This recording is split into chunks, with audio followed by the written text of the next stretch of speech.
I gotta go. I'm going on a quest. Hey, how are ya? Hello, Canada. You like the dunk tank? Walk over glass. Hey, rep, kiss my We messed up. Things got out of hand. Drake's is in bad shape. Don't take my gold away. You wearing your rubber boots tonight? Hey, friends. I know that some people listen to this podcast to listen to our shenanigans, and some listen... Who uses shenanigans, by the way? Some listen to the interviews. Seann William Scott, who is Doug Glatt in the Goon movies and Stifler in the American Pie movies, is our guest today. If you just want to listen to that interview, it's about 35 minutes in. If you want to listen to the rest, thanks for being with us. Hit it, Lester. This is JD's podcast. JD's Rubber Boot Podcast. He's gonna sit and relax and tell you all sorts of stories. He's gonna tell you all about life and sports, and probably will play some games. And if nothing else, you know we're gonna have a laugh. This is the podcast. Episode 5 of the Rubber Boots podcast. We welcome back Lester, who was fired last week. I don't know what happened. Replaced by Bob McKenzie just temporarily because we're in this crappy little booth and have no room. So Lester is back. Puffy is here playing Hurt. Hello, Puffy. Hello, how's it going? Puffy, that is a little bit sexy, a lot disgusting. Yeah. Yes, indeed. How long you been sick for? This is day 6. Oh, my God. Wow. Yeah. Puffy's hypotheticals today might be, is Puffy dying? Brought to you by Vicks. Do you have like a sexy Puffy song you could do for us that we could put? Maybe Puffy should just talk as the lyrics. That would not be anything people would want to hear. Come on, Puffy, do something, man. Oh, I thought you were doing the lyrics. No, go ahead. Just talk. You don't have to say that. Just say, I'm Puffy. I'm Puffy. Would you like to come over for a glass of wine? Maybe a dart. All right. All glass. All right. That's kind of sexy. Not really. Puffy, sexy Puffy, sexy Puffy. All right. So there's our little, kind of had a Marvin Gaye kind of feel to it, maybe. A little bit. You do sound very sexy, Puffy. We'll try to limit you speaking as much as possible. Christoph is, of course, back producing once again today. Once we actually get into a bigger room and have a mic for Christoph, we can hear more from him. Let's start the podcast with the way every podcast starts, the Rod Smith recap. History was made last week. The first ever Rubber Boots podcast doubleheader. Never attempted in the long, much celebrated 2-week history of the show. First, the legend Bob McKenzie came on in a desperate attempt to boost ratings. 3 weeks in and you had to get the Bobby bump. Puffy tried to bring out Bob's violent side. If you could get away with one free sucker bomb, would you take advantage of it? But the legend wasn't taking the bait. I'm a pacifist now. In the second half of the double dip, Jay Baruchel summed up every question he's ever been asked by the foreign press. Jay, you are always making these stupid boy. Why you think people like you for stupid boy? And Duthie revealed his character in Goon 2 is a real stretch. And you were very wise to have me play a character called James Duthie, who was a sportscaster on a show called Sports Desk. And Jay made us feel all warm and fuzzy about the movie business. Are there as many dicks in Hollywood as we think? More. Hey, same with sportscasting. Just kidding. Or am I? Now back to Guys TV with Darren Detition and Thea Andrews. Tonight, an entire half hour dedicated to Guys TV. Tis the season for Thank you, Rod. He's so good. Guys TV, some of our listeners might not get that inside joke. It was a short-lived show. I don't know, what do you say, about a decade ago, Puffy? A little more, maybe. A little more, actually. I think Yeah, that was it was early 90s. 2000s. It was supposed to be, was it a Saturday night program? Saturday night. So. That was supposed to, I don't know what it was supposed The to be. line that I always remember from that is Dutchie saying, did your parents teach you curling? And she goes, No, they couldn't afford skates. Yes. They gave away the whole sport talk. And what happened to Thea Andrews? She went on to fame and fortune on what, Entertainment Tonight or something like that? Yeah. Yes, thank you, Rod Smith, for the recap. 2 podcasts in one last week. We will do that. We'll actually take our first week off next week because the host is away on a holiday. He's on assignment. Nice. In Turks and Caicos next week. We mentioned we had Jay Baruchel on last week. Goon 2 premiered last night. It was my first movie premiere. I'd been to movie premieres. I'd been to TIFF, so I'd seen premieres as a fan, but this was my first one as actually being in the film. Did you walk the red carpet? I did walk the red carpet. So here's how it works. I'll give you the little capsule of, because this was my first one. So you come in, I brought my wife, and I brought my wife's nephew and his wife, who I found out were like massive Goon fans. They'd seen the first movie 100 times. So I thought it'd be cool to bring them, and they were completely out of their mind happy. And so you come in, and there's like a green room where all the cast is. This was at the Scotiabank Theatre, downtown Toronto, just that regular big Cineplex place. And then they pull you out like a couple at a time to do the red carpet, which wasn't exactly the Oscars red carpet. I think you had E-Talk. They stiffed me. I think they didn't want me. That's cold. That's cold. So then there was CTV, Andrea Case from CTV Local. She interviewed me out of guilt, I think. And then you have basically a bunch of podcasters and guys who have blogs, and you have a handler who takes you down, and she brings you to the people that want to talk to you. So stiffed by E-Talk. I'm gonna have to talk to Mulrooney. Doesn't seem not fair. cool at all. But so we did that. And the person that was on the red carpet with me was Alicia Cuthbert. Oh, that is a good pull. So I felt good about that. And then afterwards, when we were done, we just had like 10 minutes of just me and Alicia to hang out. She cannot be nicer. And she talked about Ottawa. She loves Ottawa and she's happy in Ottawa. That's great. And then she watched all of Trade Center. Really? Yeah. Which that always freaks me out. I've told you this before. I know that people are watching us. I'm aware of that. But when famous people are I can't think of Alicia Cuthbert home on the couch watching Trade Center all day. Yeah, the only thing is her husband is in the business. He does play could for the potentially Ottawa get Senators. traded. That's true. Anyway, she's very good in this movie, and Alicia Cuthbert could not have been nicer. So we did the carpet, and then you go into the film, and you have your name on the chair. So I had like the 4 seats that had Duthie on them that are reserved for you. There's like the reserved area, and all the minions, the pigeons like you up at the top. Now, right? was there a lot of pigeons there? Was it a full house? Yeah, it was a full house, but I don't know. By the way, I'm a pigeon all the time, so I hope people aren't taking me you have seriously. to enjoy the... Yes. These are my seats with my name on them. Now, who are you next to? I was next to... You might have been a pigeon amongst the big boys. Some of the cast guys were in front of me. The guys that you wouldn't know, and I don't remember all their names, but are in the movie. Like the guy who's the assistant coach this year, and one of the guys who plays one of the Russian guys. They were all right in front of me. And it wasn't like media. I was in media. There were media seats there. Like there were other people in the media that got reserved seats as well, so that wasn't a big deal. Cabby was hosting. He did his usual wonderful job. So you go through the movie, and they did a Q&A at the end, and... Were you nervous watching yourself on screen? So I'd seen snippets of the movie before, but I didn't realize. So I filmed a bit with TJ Miller, the comedian, and we filmed it in SportsCenter, and I play myself, and TJ plays this up-and-coming analyst, and he's a complete idiot. And we are basically, the thing that I was surprised is that we're actually in the movie a lot. Like I thought when we shot this, they'd use us once or twice, but like we're the opening line of the movie. There's me and there's TJ Miller, and then they keep they kind of use us to advance the plot, and TJ says all this goofy stuff, but probably in there like 20 scenes. That's wow. in the movie. So that was pretty cool. Pretty heavy. And then then there was the after party. So you go to the after party at which was at Wayne Gretzky's. Oh yeah. And you get to hang out and pretend you're a member of the cast. And that was pretty cool. Hung out with Seann William Scott, who, of course, is our guest today on the podcast. Nice. Stifler, who's Doug Glad, of course, in the movies.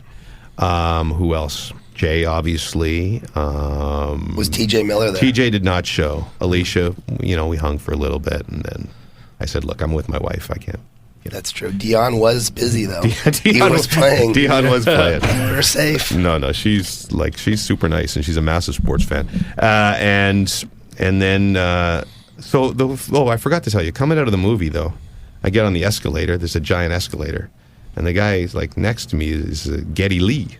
Nice. So I'm not like a massive Rush fan, but I appreciate for sure. And he goes, hey, nice job in the movie. And I go, hey, nice job on Rush. That's a good line.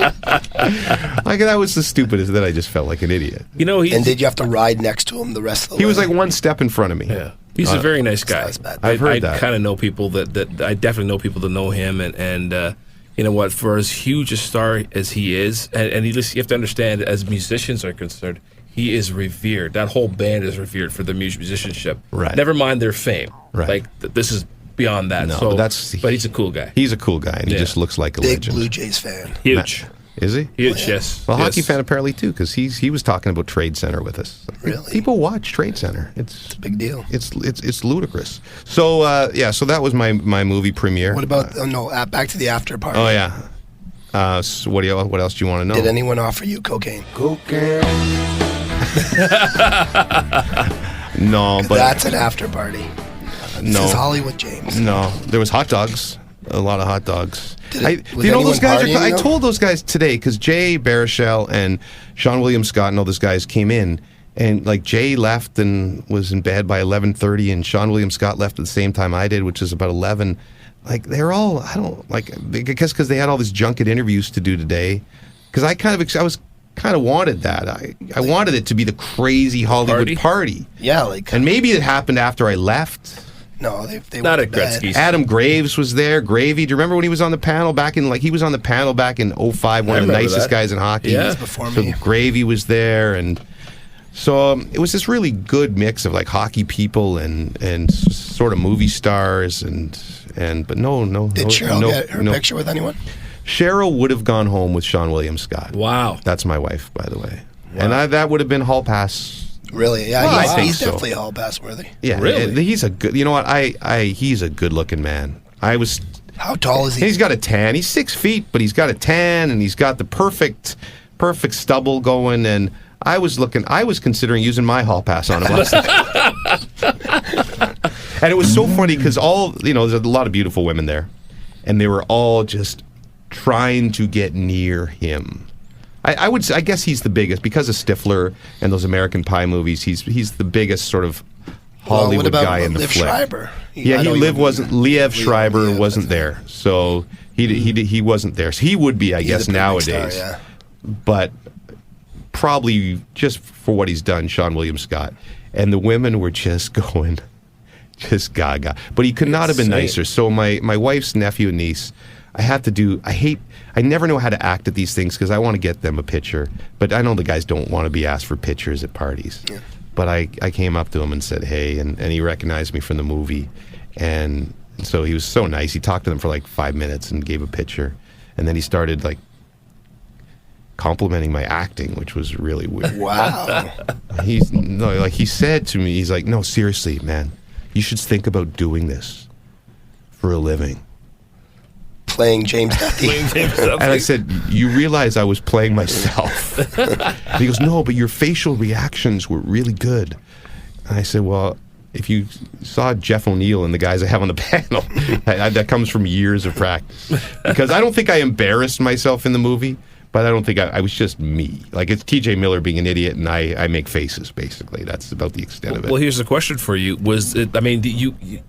I assume you took a look at the script before you did the film.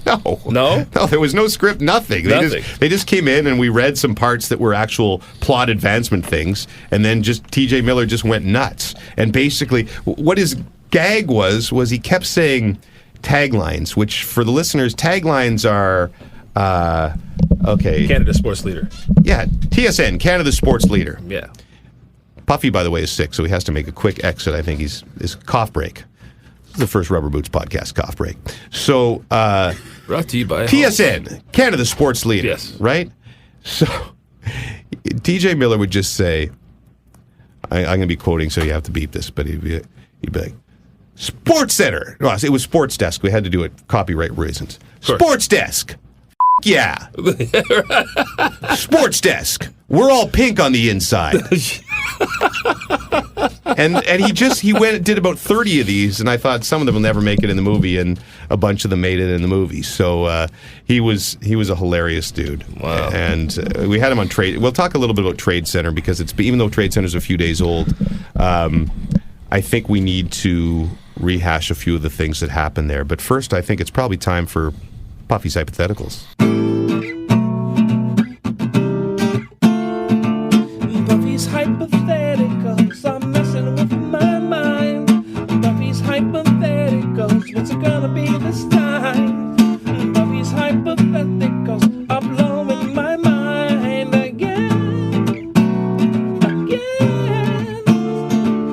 Puffy's hypotheticals. All right, a very growly, sexy edition of Puffy's Hypotheticals. Go ahead. Okay, so with the movie theme going here, if you could be any character in a movie, but it's real life, and you would have to be that person, you'd feel their pain and joy, which character would you be? Okay, so is the movie, can you alter the plot? Like, is there a chance if it's me being, say, the dude in The Matrix, could I die? Or no? The movie will end the movie's going to end the same way. So the movie's going to go exactly the same way, but you'll feel all the emotions of but if you get shot in the movie... You get shot. You have to feel the pain of the shot. Oh, man. Okay. Like, the first thing that came to my mind was, like, Indiana Jones, like Raiders of the Lost Ark, because that's, like, you're flying and you're crashing and you're in the jungle and you're doing all these things and you're jumping on the sub and you're killing Nazis and all those things. Lester, do you got one? I do. I thought about this in the last little couple minutes, and without question, the answer is Lando Calrissian. Come on. Wow. Think about that. You're in space. You're flying the Millennium Falcon. You know? See, you did get choked by a Wookiee. I didn't know who that was. Yeah, what? That's the thing. James does not know Star Wars at all. Oh, hold on a second. Yeah, Are you telling me, with all of your fame across this country and around the world now because of Goon 2 coming to theaters very soon. Right. You're telling me you're not a Star Wars guy? Well, I watched the first 3 when I was a kid, but I haven't watched any since then. And it's not like I'm anti-Star Wars. Like, I do plan on seeing them at some point. Like, when I sit on the plane, it'll come up, and I'll look at it and go, meh. Really? You cannot watch Star Wars on a plane. Now, let me ask you. That's the point, right? But I never get around to doing it at home. Now, is that now? Some people are just adverse to space movies. Period. I don't love them. Okay, that's what it is then. Because then there's other people that just like they're just anti the establishment. Star Wars is a big thing. Are you because Puffy's a bit of a Star Wars geek? I found that out. Are you a Star Wars geek? Enough of one where I know who Lando Calrissian is. Yeah. Well, okay, I know the name, and there's a lot of TSN guys that have not seen Star Wars, which shocks me. All the guys on the panel, basically. It's shocking. Really? Yeah. Okay, wow. But that's not a bad one. I would have said, like, Luke Skywalker or something like that if I saw that. Yeah, listen, the only person he does get his hand cut off, though. The only person I kiss is my sister? Yes. That's not a good one. All right. He does, he gets his hand cut off and nearly dies on Bespin, which you would know in that if case, you'd watched this film. The right answer, now that, I obviously went to action movie, but the right answer is debauchery. Probably. So when you wouldn't get injured, so like Leo DiCaprio in Wolf of Wall Street.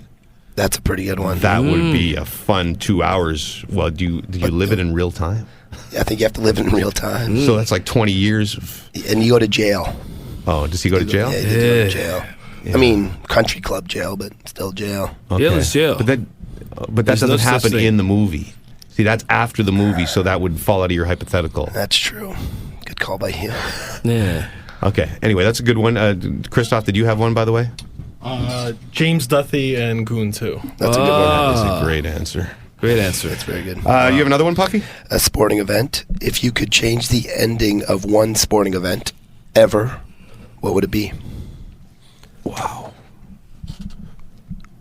Okay, so I think this has got to be multi-tiered. Like, if I was to just pick as a fan, it would be probably the Expos, Rick Monday's home run, Black Monday, because I was 15 or 14 bawling in my basement, and that hurt me probably more than anything else as a fan. So give me your guys, and then I'll come back with some other stuff. 93 Game 6 Kings Maple Leafs. Wow, big one.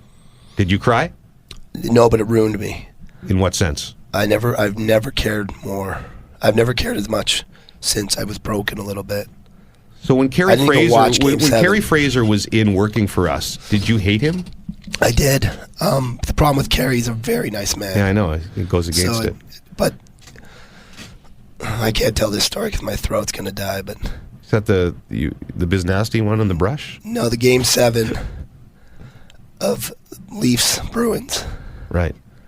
I get choked up thinking about it. Oh, you were in the studio with Kerry Fraser, and I told you it was over. And no, Kerry Fraser told me it was over, and he threw his game-worn 1993 referee jersey onto me because he said the game was over at 4-1. The curse was broken. Oh, yeah! Wow. See, the story I thought you were going to tell, which had nothing to do with it, and I don't even know how I tell that properly. But Biz Nasty, Paul Bissonnette, was on the panel once, at the same time as Kerry Fraser. And Biz was showing us porn. Not at work. We were off work, probably. We were off work. It was not during work hours. No, he was showing us some sort of video. Yeah. Which involved And Kerry Fraser had this brush, legendary brush that he used for his hair. And he was showing it to Kerry, and Kerry said, "That thing looks exactly like my brush." Oh, my gosh. And then he signed the brush and gave it to Biz Nasty. And he really is a very nice man. Wonderful mix of the world. They live in very different worlds. Very different worlds. Lester, your answer for this question? You know what? I have to go back to recent history, and I it's Super Bowl 49 with Denver and Seattle. Are you? Are you a Seattle guy? New England and Seattle. Oh, so the last play there? That last play, absolutely. How do you? Puffy's on board with that. He's a Seattle fan too. I will never, until the day that I die, understand why they just didn't run the football. Right. Just run the football. Yeah. Sorry. You got one, Christoph? I can give you. Mine's Puffy's. Same one. Yeah. All my 93. Now, what about for work reasons?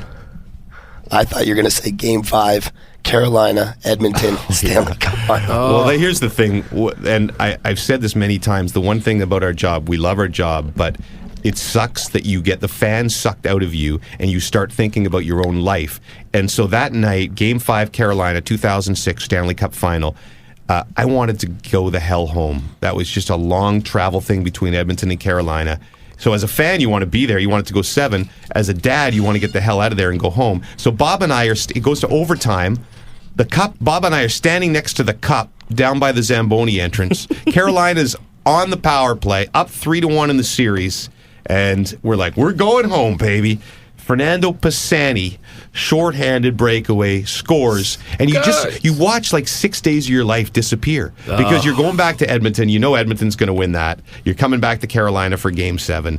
And you just say goodbye to like 5 days off sitting home by the pool. So that's very selfish, and I know that's a first world problem, but that's an accurate story. The one thing I would say is that with that question you asked, Puffy, like there's different answers. Once you get your kids involved, like my kids both in soccer and hockey have lost crucial games that matter more to me than as a fan. And then myself, this is the one that was, if it was personal, back in my glorious flag football days. Which are still going on. So back in Ottawa when we were decent, we were playing in the provincial final, and it was a crazy game, back and forth, tons of scoring. And so we have the ball with a minute left, and we're on like their 40. And I played snapper, center, long. You're basically lawn snapper, but everybody's receivers, so 7 guys aside.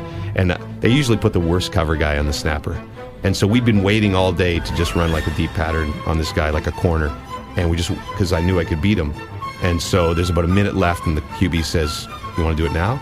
I'm like, "Should we wait?" "No, let's do it now." Touchdown, glorious moment for Jimmy. Sidelines, everybody's going crazy. We've won the provincials. I crack open a beer. They get the ball back. They have a kick return, and they get one play to like center field, and then the ref calls last play of the game. Well, they're at midfield, and I'm like with my buddies on the sidelines, pouring beer over our heads. The guy throws a Hail Mary and this dude catches it. Like, he threw a 60-yard pass, and like 5 of my guys were there, and the guy caught it. Like, it was Green Bay, it was Aaron Rodgers, and we lost the provincials that day. And look, it's provincial touch football. Still big deal, Jimmy. But when you're like 26 years old, like, that's your Super Bowl. That was my Super Bowl. You guys got to see that James. He's got tears in his eyes. Can I make one amendment go ahead. to my answer? I would, speaking of hockey, I would actually look back at the 2004 Stanley Cup Game 6, Calgary, Tampa Bay. Are you a Flames fan? Well, you know what? I'm not a Flames fan, but I'll tell you what. That year, I jumped on the bandwagon, man. That team was unbelievable. That whole Red Mile thing was killer. Like, it's amazing, it was just awesome. Amazing that you're a Habs fan and you can't think of anything you'd change because you guys have won so much in your history of being a Habs. Well, I mean, I could go back and say 1989 Stanley Cup. You know, when the Flames beat us on home ice. I didn't because you know what? I mean, listen, you're right. But then also, listen, as much as I'm a Habs fan, one of the reasons I became a Habs fan is because the Leafs traded who? Lanny McDonald. I loved Lanny McDonald when I was a kid, and Lanny McDonald scored the game winner in that game. True. So I bow my head and. Exactly 500 goals for Lenny McDonald, his only Stanley Cup. He got the win. Go off in the sunset. It's beautiful. Excellent edition of Puffy's Hypotheticals. I much enjoyed those. By the way, the listeners can also they can tweet us. Yeah, I've already added Google Hypotheticals. Oh, yes? Yeah, I'm starting to run out of ideas. Oh, you're running out of ideas already? Yeah. Well, you shared one with me before the show that's maybe your darkest one ever. It is pretty dark. So we'll bring that onto next week's podcast. Because I think they need to turn more darker and seedier now. Exactly. Let's revisit Trade Center, simply because this is the first podcast we've done since then, because there was a lot of moments on there, and people seem to like our behind-the-scenes stories. This was one of the worst trade centers ever as far as trades. It was a debacle, but we had a good time on the show. And you were very good, James. You're excellent, sir. Great year for you. Puffy, I was not fishing for a cow. This is what Puffy does on Trade Center, okay? Because the day's so long. Yeah. Every commercial break, he comes up to bring us papers, and he'll be like, James, really excellent. People are loving you on social media. And he'll be, oh, dog, really killing it today. And he's so damn sarcastic about it. I meant it, though. No, you never mean it, and that hurts. Well, I can't hear over there. Because now you will never, ever be able to give us a compliment that will actually mean something because you're so full of it. Good question.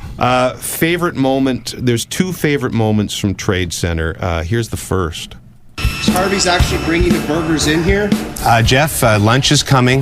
We're on the air still. We're not in a commercial break.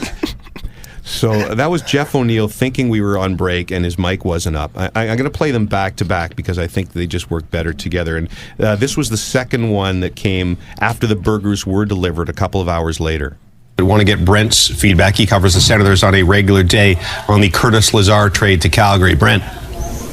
Is there ketchup on that? He's so earnest. The thing that is so magical about those 2 sound bites is this. Is that, look, Trade Center is a really difficult job for the audio guy there's 20 guys wearing microphones and you have to raise the mics when they're speaking. And so I would say probably over the course of those 10 hours, there may be 3 or 4 total times that a mic gets left up. And usually it's just innocuous sound you hear in the background of somebody talking off camera while I'm talking. This happened to be 2 times that it happened. Jeff O'Neill talking about hamburgers. And both times there was like a little gap in the dialogue so they fit in to play the ketchup one again. Is there ketchup on that? So good. So that was like, I was talking to Brent Wallace and I'm like, Brent Wallace joins us now from Ottawa, Brent. And in that 1 second, you heard, is there ketchup on that? And he said it was so much lust. Oh yeah, he was hungry. And he hates, O-Dog generally hates that people make fun of how much he loves food. Yeah. Because he does love food. And so for those 2 sound bites to be O-Dog talking about burgers, like he should probably get a Harvey's endorsement for that. Oh, 100%. I mean, first of all, they should be sponsoring the podcast. Or a ketchup endorsement. That would be good. But love Harvey's. that was just my favorite thing I think ever. next year there'll be an audio guy just for his mic, though. And he was lashing out on radio. He wanted the audio guy fired for that. Did he really? He did. But I do think we should all agree. We should agree that if anything bad is said by him, we let it slide. Right. Like, as a society. Well, the thing is, we get so much there gold. could have been so much worse. Yeah, with Jeff's mic left up, it's the most dangerous mic to ever be left That's up. why we should all just agree. If he says something off the charts, it's good. We just let it go. Just let it fly? Yeah. We also had the guys from Letterkenny on, and they were also great. Again, Puffy, you're so insincere, but they were fantastic. Here are the boys up and did a little joke for us. Derry had a joke he wanted to tell that I thought was a pretty funny joke, so Derry will tell the joke. So you have the TSN Quiz Master, and that would make you the Trade Bait Masters, or the TSN Bait Masters, or the TSN Masters of Bait. All right, that was a joke. I just love those guys, and I don't know, they're hilarious. The funny thing is, the quizmaster, the actual quizmaster, he thought we screwed it up after the show. He's like, we should have run clips before the segments so people would have known what we were talking about across Canada. They didn't know, and I said, no, that's exactly the point. Yeah. You want, it's performance art. You want about 20% of the people, 25% to say, that's hilarious. And you want the other 75% to say, what the just happened. Yeah. Right? Because I think there was a bit of that. There was a lot of that, but that's what I love. You want Trade Center to be awkward and strange and people going, what the hell's going on here? And that happened with TJ Miller as well when he came on as his character in Goon 2, Chad Bailey. Do you know anything about Jerome McGinley? You're in Los Angeles. He might be coming to the Los Angeles Kings. Do you even know Jerome McGinley? No, I mean, I don't know him personally. I know that if I met him, I might have a tough time talking to him for a number of reasons. One, fear and just general kind of nervousness. And two, I find his style of play disgusting. So those two things right there. So I was talking to Baruchel about this today. Nobody is really sure if TJ was actually drunk or on some other substance, or was just doing a bit. And Jay knows TJ really well. Yeah. And he's not sure. Wow. So that's when you know you've reached the next level of your life and career. I think so. When you can just do anything. Because it was 9 in the morning in LA when he was there. But like the Letterkenny bits were very well scripted and we went over them for a week. Whereas TJ, I could not get a hold of him. Yeah. And so the only time I spoke to him was 20 seconds before we went on there. And they said, James, let's make sure you can hear TJ. TJ can hear you. And I'm like, hey, TJ. He's like, hey. I said, what are we doing here? He goes, I don't know. I said, okay, you're back in 5, 4, 3, you're on. That's a pro, though. And he That's just awesome. went, he's good. He's hilarious. Awesome. So that was Trade Center. It was, look, for the people who say, why do we do this 10-hour show? I've been saying that for ages. I've been trying to convince the bosses into making it 7 or 8 hours, but people still watch, and I think it's become, here's the scariest thing one of the bosses said to me this week. He said, it's really becoming more about the entertainment and not about the hockey. And I said, okay, wait a second, though. What does that mean? In 10 years, we're just going to be doing a variety show? And now Bob and the tambourine, right? You know what? I will say this, though. I mean, I consider myself very fortunate because I've had, at least in the past, a bird's eye view of the whole day from my little perch up above the set. And to see, how much goes into it, like for behind the scenes, people working the phones, the CP24 angle, guys just making calls. Studio's a zoo. There's 100 people in there. It's unbelievable, and it still looks very, very smooth on the air. I tell you what, we take pride in it. It is the number one teamwork day of the year. Oh, absolutely. On TSN. That's as serious as this podcast will get. I'm thank sorry, you, boys. I didn't say that to suck up. I just think people should know. No, if you want to keep appearing on the podcast, you better be sucking up. All right, fair enough. We saw how quickly Yes, you sir, could be Mr. fired Duthie. last week. That's true. That was a message sent. It was. I got a little torts in me at times. Some guests coming up on the podcast in the future weeks after I take my little vacation. Eric Stone Street from Modern Family is going to be on the podcast. Who's I met him at the Stanley Cup final a couple years ago. He's a big fan. Wyatt Russell, who is in Goon. son of Kurt Goldie Russell and Goldie Hawn, and was a really good hockey player. Played pro hockey. Did he? Wow. So interesting guy. So another guy last night at the party who's like, I grew up with you guys. I mean, that's all I ever watched was TSN, and it's so weird what was going on in the Kurt Russell Goldie Hawn had us on all the time. That's fantastic. So they'll be on in coming weeks. If you have guests to suggest, please let us know. We're going to have more athletes on. We had Luongo. I got to get another hockey player on sometime in the next couple of weeks. But it's Seann William Scott from Goon 2 and from American Pie, and Lester has a special song for him. Seann William Scott got 3 first names for your name. Reminds me of Frank Peterangelo from a long time ago in the NHL. Well, I wrote this song for you. Good luck with Goon Tune. That's all I got. Gotta get this done quicker. Kinda rhymes with Stifler. Hey man, you alright?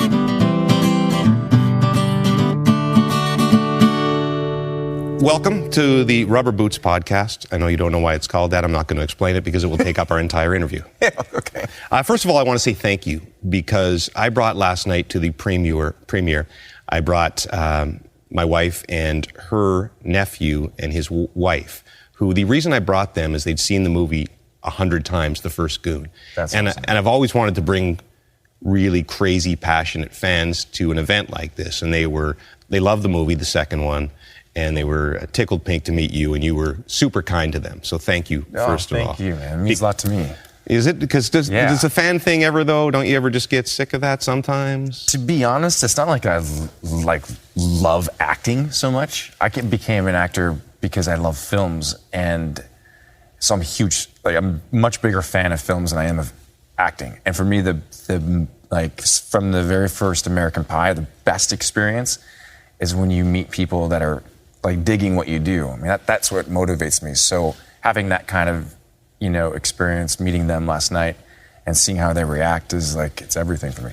But when does that become a pain? Because I've always thought the great paradox here with a role like Stifler is that it's your big break in the business, you become famous, you become rich, and then you spend the next decade trying to get yourself out of that role. Is that fair? Well, I didn't really try because I ended up doing 4 American Pies. So but I think that there was a time, because when I moved to LA, I wanted to do dramas. I was not a very funny kid growing up. My family was funny. My dad was very much like Bill Murray meets Chevy Chase, just super funny guy. And growing up in Minnesota, you have to have a sense of humor. And so but when I moved to LA and pursued films, I really was just thinking super serious, dark stuff. And then I got American Pie. And I think in the beginning, because that character, everybody felt like they knew me because they knew a guy like Stifler. And I started getting a little bit anxious that I wanted to do dramas. And there was a time when people kept coming up to me and calling me Stifler. I was like, no, but I can do something more serious. I'm not him. I'm not really him. He's a fictional character.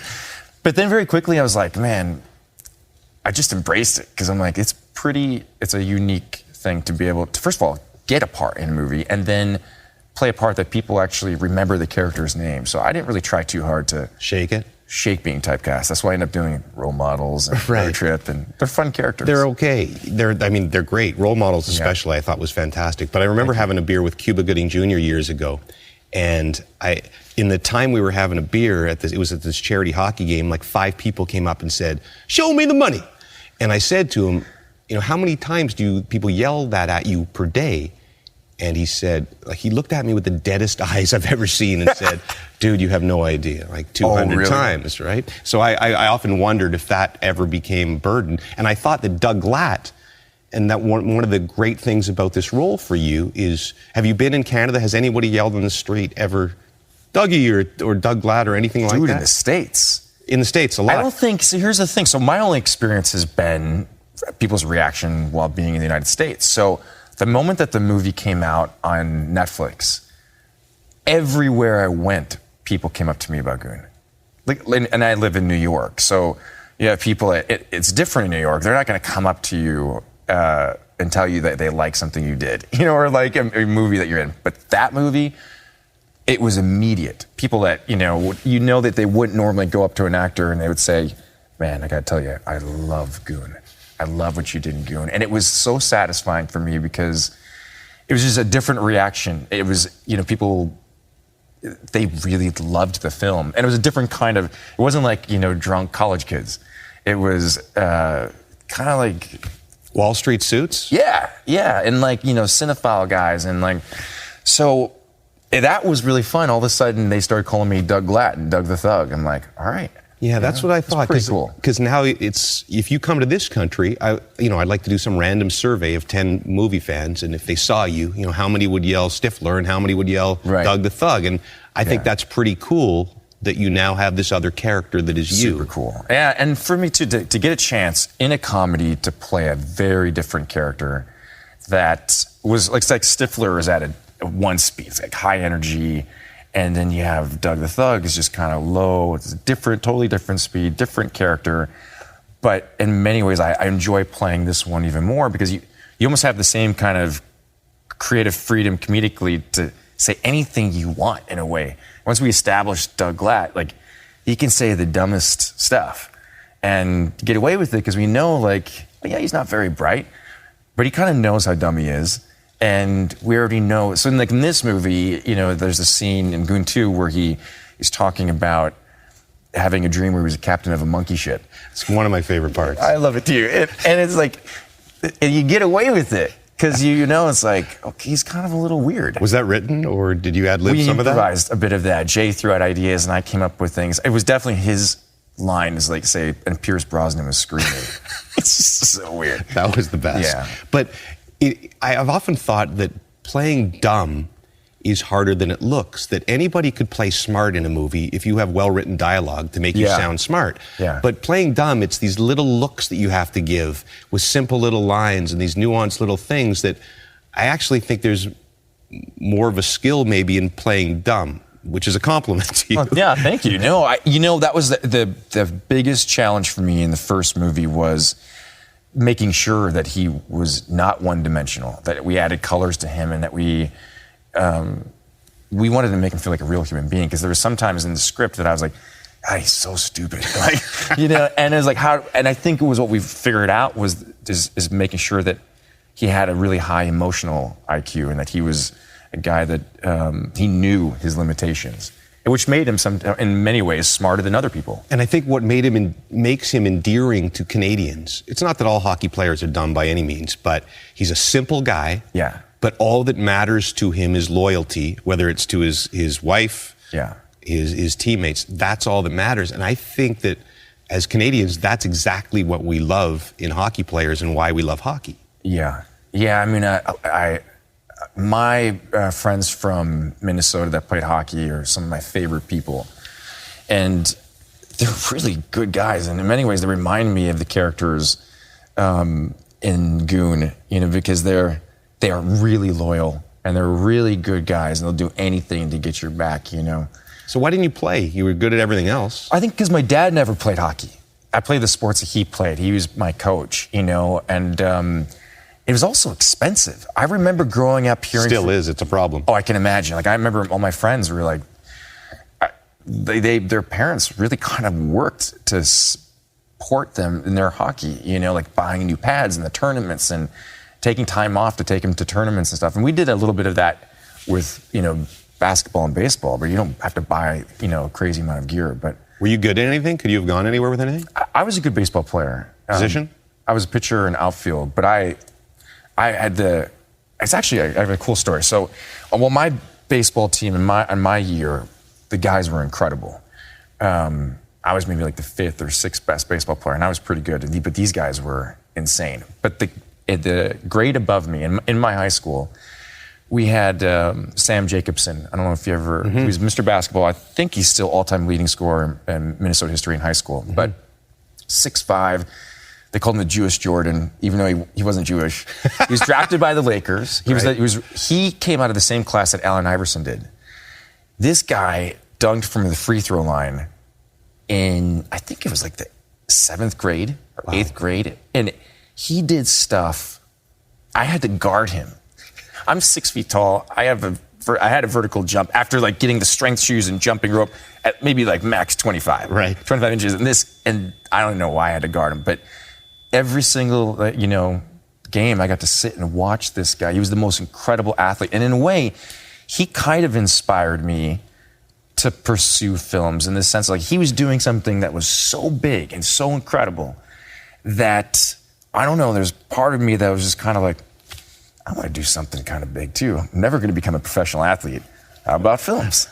Now, do you still want to do dramas, or have you given up on that dream? The shitty thing is they're not really making comedies that much anymore. I mean, if you think about it, in the last 5 years, the comedies aren't really making that much money. They're not doing that well. It's super competitive. We had a golden age there for a while, those Will Ferrell movies and everything, and you're right. I benefited from that, when comedies were hot, thank God I got to be in a few of them so I could have a career. And that was one of the best things about this movie was to be able to go and do a comedy again, because I missed it. But I'm actually doing a drama. I think it's the first drama I've ever done that Keanu Reeves is producing, and it's a really, really cool script called Green Dolphin, and I play a terrible person. Jerk.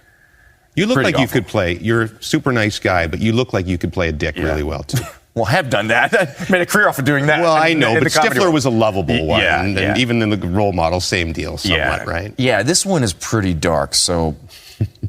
if it you kill people? I kill people. Right. I kill one person. I think so. I have to reread the script. But, listen, if you watch it and you start laughing, then obviously I did a bad job. Okay.